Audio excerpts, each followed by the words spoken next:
ดังบ่หยุดชุดบ่อยู่ล่าสุดกระแสของน้องฮักแพงกระเตื้องขึ้นอีกแล้วบ่กี่เท่าใดเดือนผู้ติดตามใกล้จะทะลุ300,000เข้าไปแล้วทักทายสบายดี FC แฟนคลับเห็นนิ่งๆก็อย่าสู้ไปคิดว่าเขาบ่มีกระแสอย่าสู้ไปคิดว่าเขาบ่มี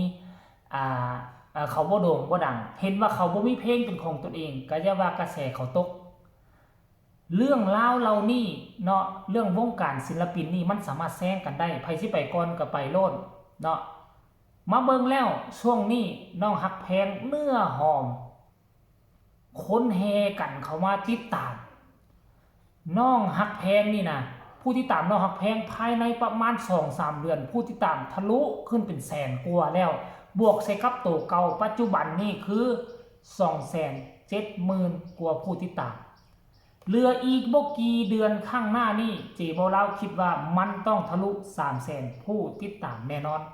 หลายเพจลักหลายข่าวได้ออกมาตีข่าวอึกกระทึกคือโคมเป็นต้นแม่นเพจนี้เดี๋ยวเจบ่าวจะไปอ่านสู่ฟังกันแล้วกันฮักแพงวรัญญพรนางเอกน้อยจากสาวน้อยลำเพลินโชว์ยอดผู้ติดตามยูฟอร์บอเตรียมทะลุ 300,000 ผู้ติดตามฮักแพงวรัญญพรศิลปินสาวน้อยมากความสามารถ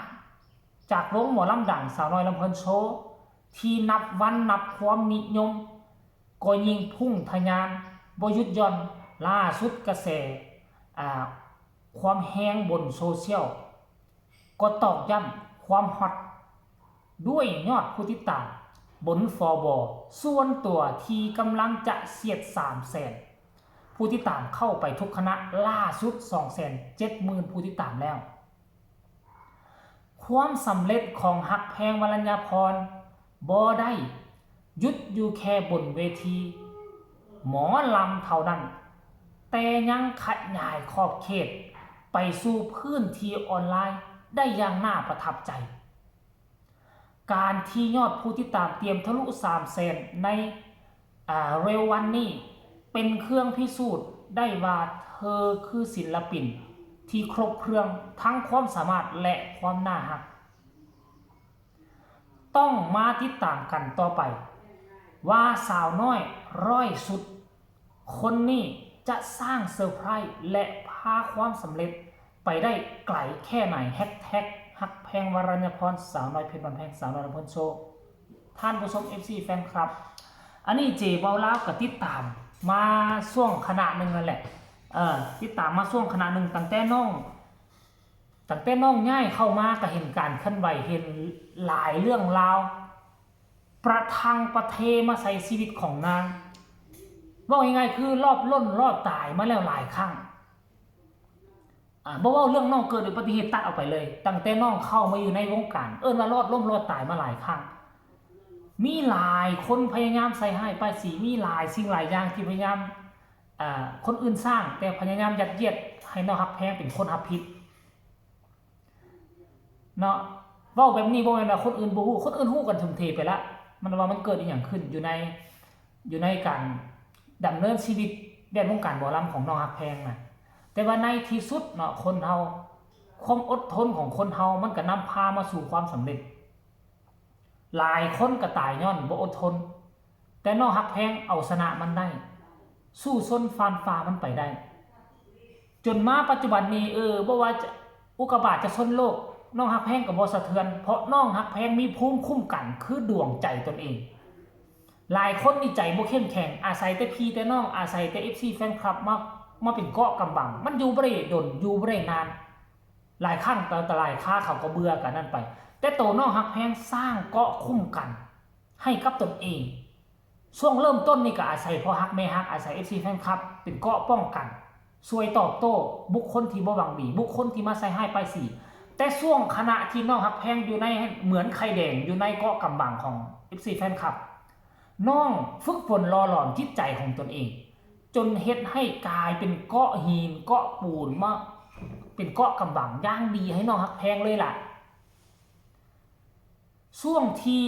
พอฮักแม่ฮักคุ้มครองอยู่น้องฮักแพงซุ่มพัฒนาตนเองทั้งด้านทางกายและจิตใจทั้งด้านน้ำเสียงและความสามารถมันเหมือนใคร ที่แตกออกมาฟักแล้วแตกออกมาดันแตกออกมาแล้วเป็นไข่ที่สมบูรณ์น้องฮักแพงเต้นก็เป็นฟ้อนก็ได้ค่อยกล้าเว้าได้เลยบรรดาศิลปินอยู่ในวง1และวง2มีเพียงแต่2-3คนเท่านั้นที่จะเฮ็ดได้ห้องได้ฟ้อนได้เต้นได้จึงได้สายงาว่าอย่างก็หมอลำแดนเซอร์น่ะ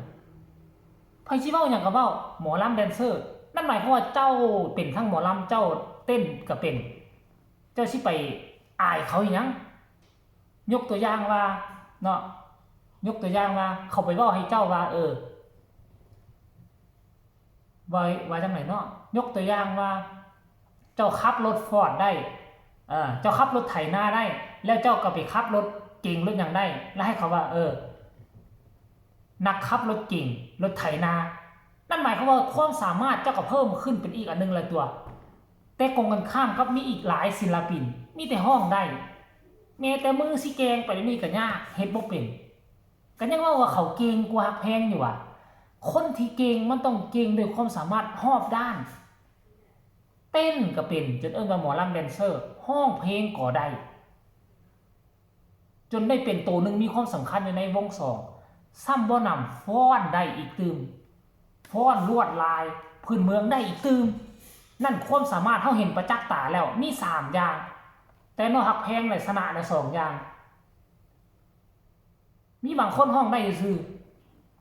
แล้วความสามารถของน้องฮักแพงยังอีกตัวหนึ่งที่คนบ่ค่อยเว้าการไล่สด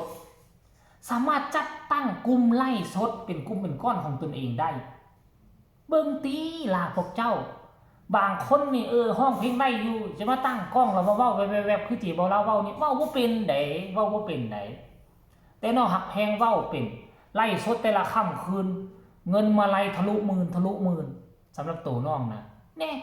อันนี้มีงานบ่มีงานน้องฮักแพงบ่แค่บ่มีงานก็ตั้งไล่สดขึ้นมาเมื่อไรก็เข้ากระเป๋าคือเก่าหลายกว่าค่าจ้างอยู่ทั้งเวทีซ้ำเอาเพราะฉะนั้นแหละนี่แหละคือความสามารถที่เขาอันนี้แหละความสามารถที่แท้จริงนี่นะของคนเฮาน้องฮักแพงมี4ความสามารถถ้าหากว่าผู้ใดเป็น FC น้องฮักแพงก็น้องฮักแพงมีหลายกว่านั้นก็สามารถเข้ามาคอมเมนต์บอกเจบ่ลาวได้น้องฮักแพงยังมีนี่มีนั่นมีนู่นว่าสิเนาะ